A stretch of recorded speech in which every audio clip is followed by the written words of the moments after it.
Well, welcome to another video. This time it's about MVS10, Multi-View Stereo 10. This is a follow-up of the video I did not too long ago about SFM10, Structure from Motion 10.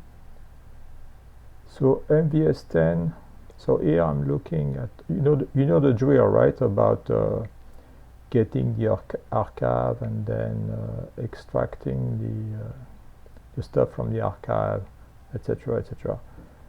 There's a PDF file which is the manual for MVS10 called MVS10 underscore manual.pdf. It's right there in the archive, very easy to find. So this is actually a good thing to read because it explains pretty much everything. So basically MVS10 builds a dense reconstruction from a set of pictures. So it builds up upon what SFM10 did. As you recall, SFM10, the input is the same set of pictures, and it creates a sparse 3D reconstruction. And the important part is the fact that SFM10 is able to figure out the camera poses, the camera location and orientation. That's the key. And it also, as a byproduct, builds up a sparse reconstruction. And all that info gets outputted into a file called the.nvm. Now, to run MVS10, what you can do is that you can either run it right there in the directory that you use to run SFM10. So all you have to do is copy the mvs10.bat and mvs10 underscore input.txt file and copy that into your SFM10 directory where you run your where you did run SFM10. Another option is to create a brand new directory, and that's what I did here. So here I created a brand new directory for MVS10,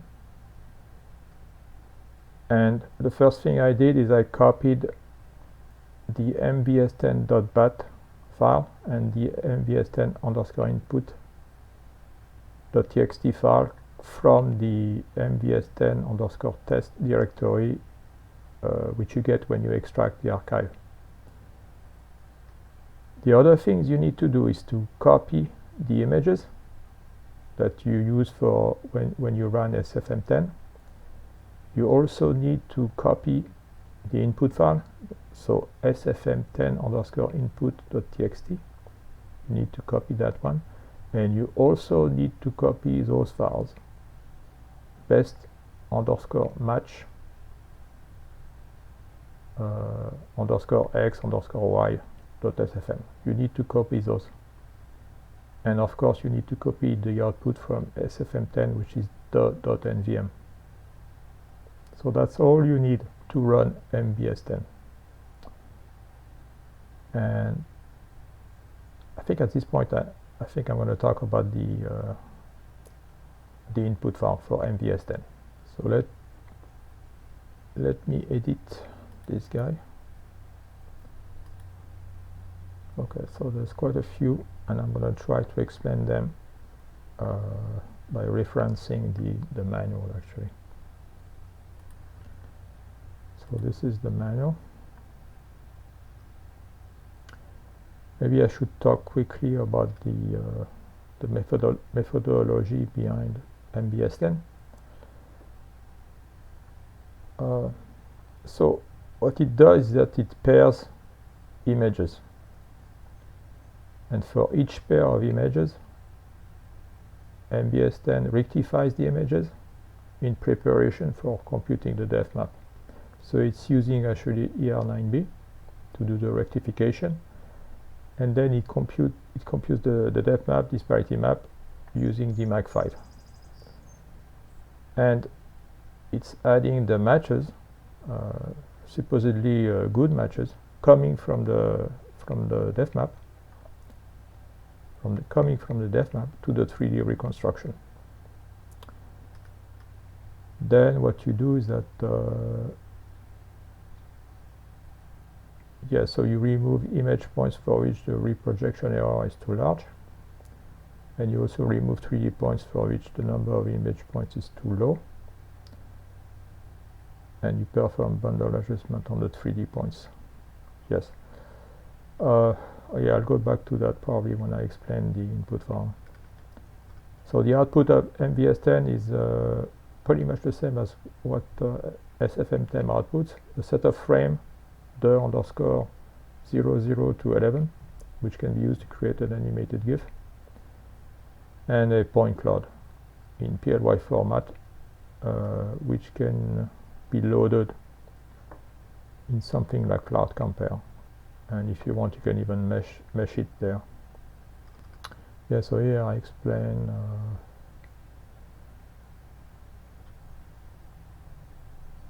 to run MVS10, usually you run it in the same directory where you run SFM10, but you don't have to. Okay, so here's the input file. So the first is the file name for NVM file, which comes from SFM10. It should be .nvm. The minimum number of matches for each camera pair or image pair. This I think is usually 100. Here 100, so that's good. Basically those are the SIFT matches coming from SFM10. So in order not to waste your time computing a depth map, you want to have a minimum number of matches so that there's not too much, the two cameras were not too far apart when they took the picture of the scene. In essence, you want the two images to show approximately the same image so that you can compute a depth map. 3 is the maximum mean vertical disparity error. That's coming also from the output of SFM10, and that disparity error comes from basically the SIFT matches. So here I think I probably put something like 1. Yeah, 1.0, that's here. So don't worry about it, just put something like, just put 1 and you should be fine, which is the default. The minimum average separation angle,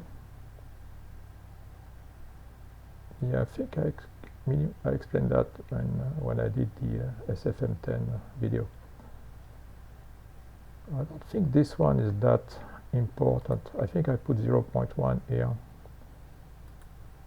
Yeah, basically, yeah, I don't think you need to worry too much about that. I think even if you put 0.0, meaning you don't care, I don't think it's going to make that much of a difference. Because those 2, 3, and 4 is just to see if it's worth it computing the depth map for a given image pair. That's all it does. So even if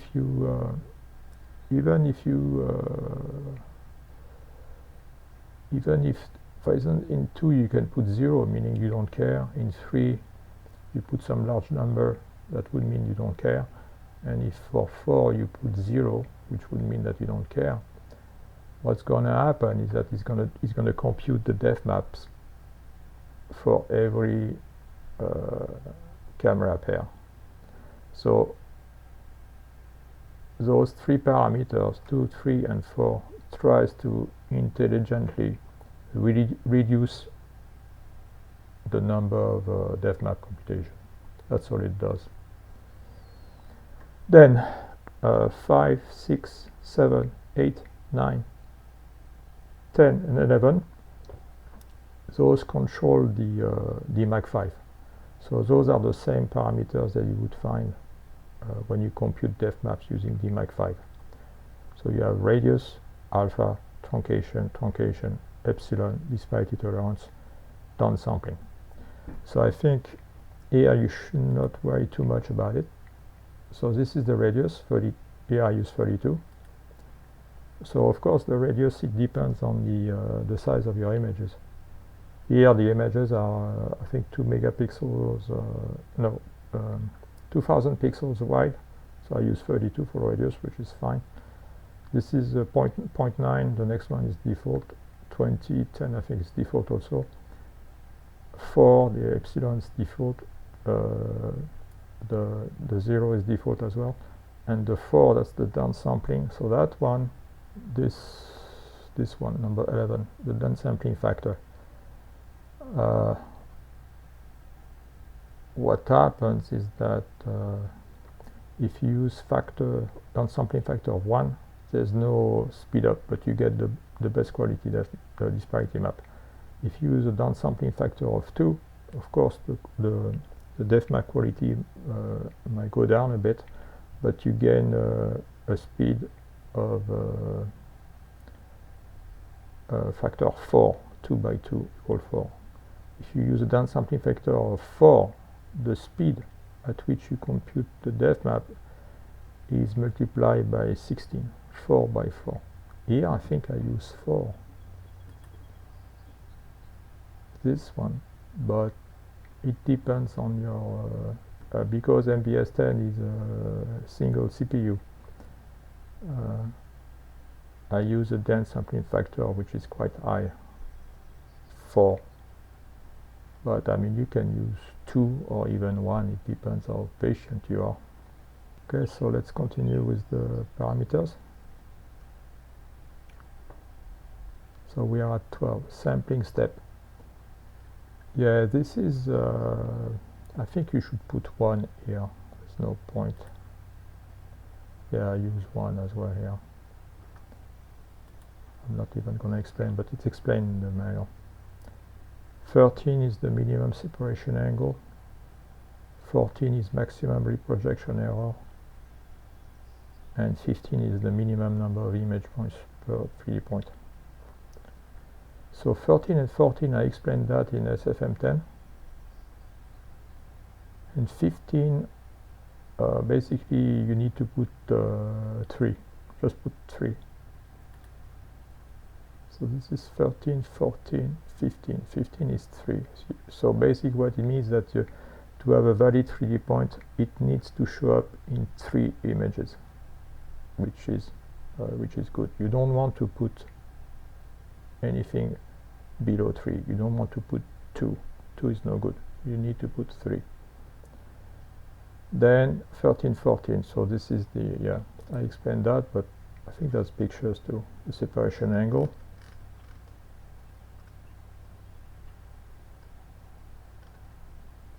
Yeah, it shows the vertical disparity error. Wow, nice.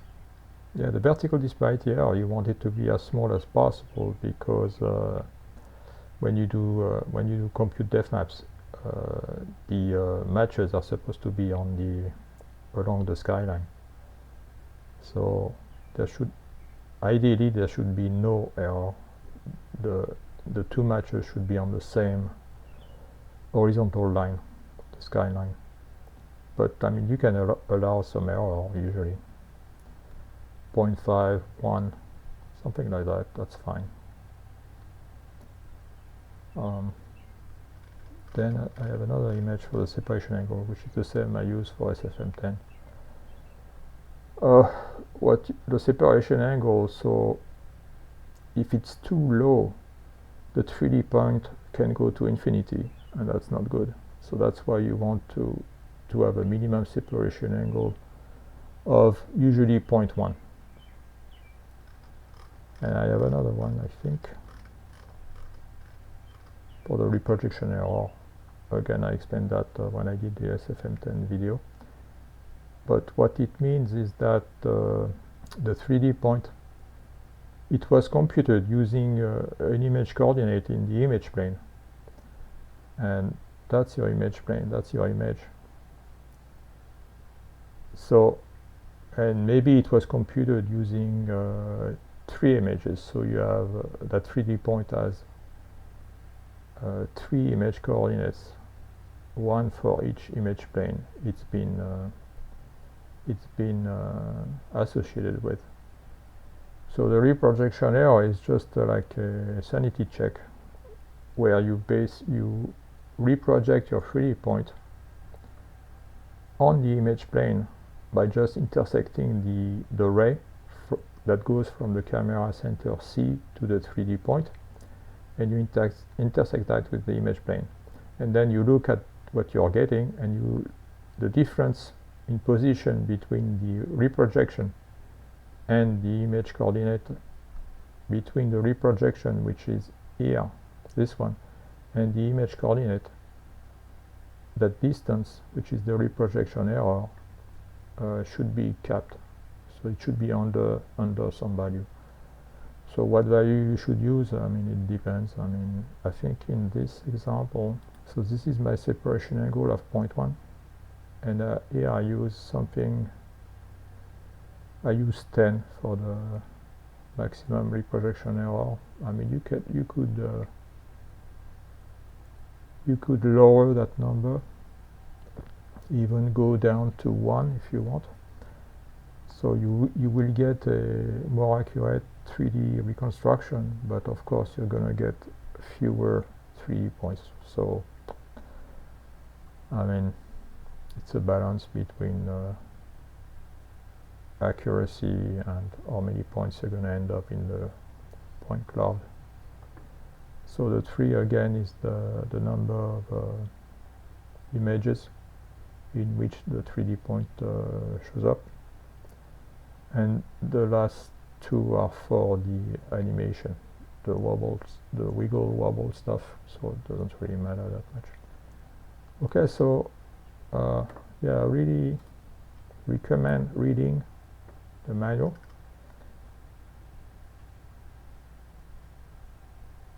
because it explains pretty much everything. And I even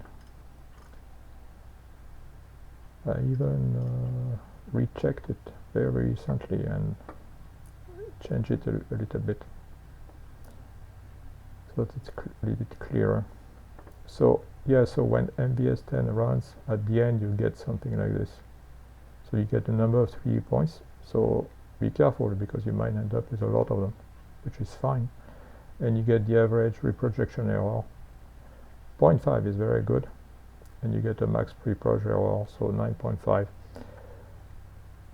Yeah, so you're always going to be some points that are a bit dicey, but you know, that's all right. But you can certainly change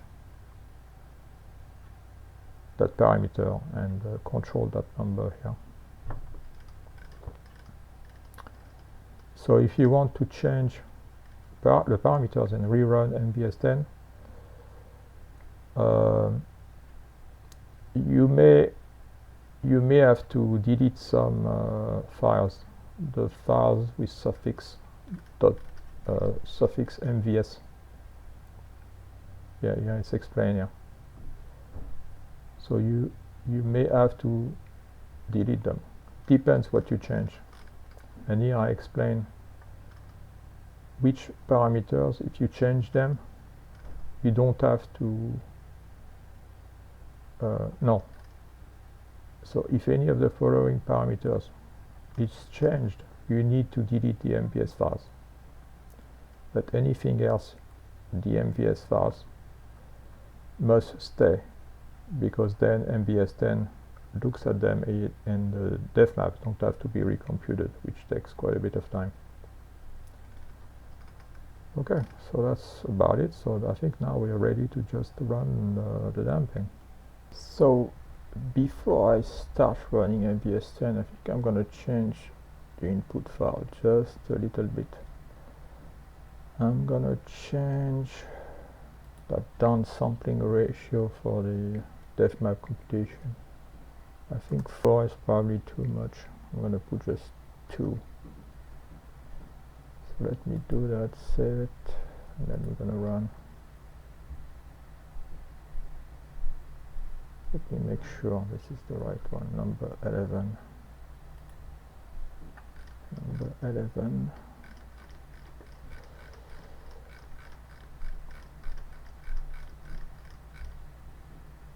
Yeah, number 11, downsampling factor despite map. Yes. So instead of 4, I'm putting 2. I think it's okay. Alright, so now we are ready to run. It takes a while, so I'm probably gonna cut the video during the run so that it doesn't take forever and the video doesn't last like an hour. So let's run it. So you just double click on MVS10, assuming you have put the proper path to the executable in there. Okay, so it's running. So right now it's looking at each image pair. Each image pair is computing the rectification. Is doing the rectification. So it's computing the two rectified images for each image pair. Once it's done with the rectification, it's computing the depth map, disparity map. And it shouldn't take that long. Of course, if you put 4, it's much faster for the downsampling ratio. Okay, so it doesn't take that long. I mean, compared to the total time it takes to run the whole thing, that's nothing. So that's good. So we just leave it as is. So I'll see you when this whole thing is done, I think. So let's pause the video, and then you'll see me back again when the whole thing is pretty much done. Okay, I'm back. So MVS10 is done. It took quite a bit of time, maybe 45 minutes on my old Dell computer, which is a small laptop that's probably 10 years old. So if you have a faster computer, it probably would take less time. So anyway, at the end of the whole thing, you get a number of 3D points. In this case, I get just under 1 million. Average reprojection error at 0.55, which is very good, and the max reprojection at 10,602. If you recall, I put the max reproj error in the input file at 10, so here you have 10.6, which is slightly higher, but that's coming from the BA, bundle adjustment. So if you go back before BA, which is here, the max was at right on the 10, which makes sense now. So now all that's left to do is to check the dense 3D reconstruction in Cloud Compare, and we'll also do the wobble thing, just for fun. So that's next. Okay, so this is the point cloud loaded into Cloud Compare, and yeah, with only 4 images, you get a pretty reasonable 3D dense reconstruction. So you have the wall nicely defined, the ground, and that compressor thing. Okay, so now let's look at the wobble, the wiggle wobble. So I'm gonna do that next. Okay, so here's the wiggle wobble created by making an animated GIF out of the 12 de underscore